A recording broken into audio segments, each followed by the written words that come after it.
আজকে আমরা এক্সোডাস বা মহান পলায়ন সম্পর্কে জানব। দেখুন, আগের ভিডিওতে আমি বলেছিলাম যে হজরত ইব্রাহিমের পুত্র হচ্ছে আইজ্যাক। আইজ্যাকের পুত্র হচ্ছে হজরত ইয়াকুব। ইয়াকুবের অপর নামে হচ্ছে ইসরায়েল, এবং যার নামকরণ থেকেই বর্তমান ইসরায়েলের উৎপত্তি।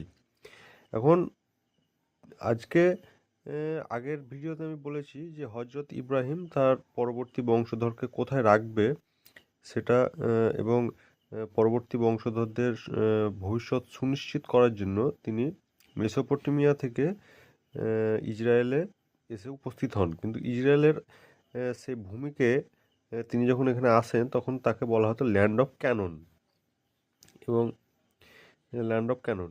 এরপর হজরত ইয়াকুবের নাম অপর নামই ছিল ইসরায়েল, এবং ইসরায়েল তার 12টা পুত্রকে বলা হতো জিউ বা ইহুদি।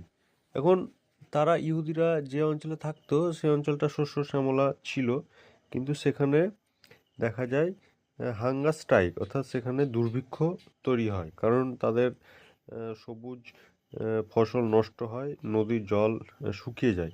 তখন তারা মিশরের উদ্দেশ্যে প্রথম পলায়ন করে, মিশরের উদ্দেশ্যে নিজেদেরকে সুরক্ষিত করার জন্য।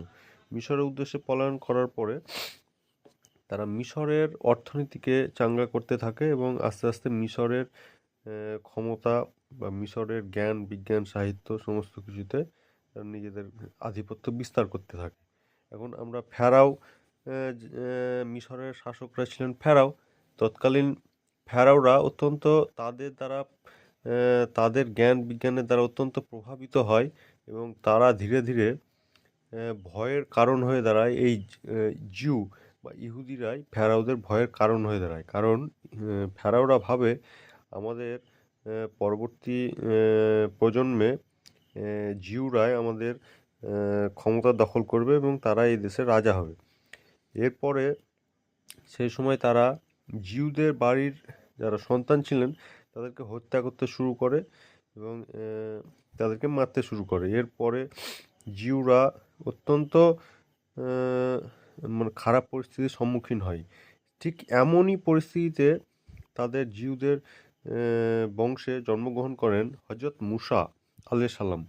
অর্থাৎ তিনি মুসা আলাইহিস সালাম জিউ পরিবারে জন্মগ্রহণ করেন, কিন্তু অথচ ফেরাওদের দ্বারা বেড়ে ওঠেন, এবং এই মুসা আলাইহিস সালাম এর দ্বারা মহান পলায়ন বা এক্সোডাস সংগঠিত হয়েছিল।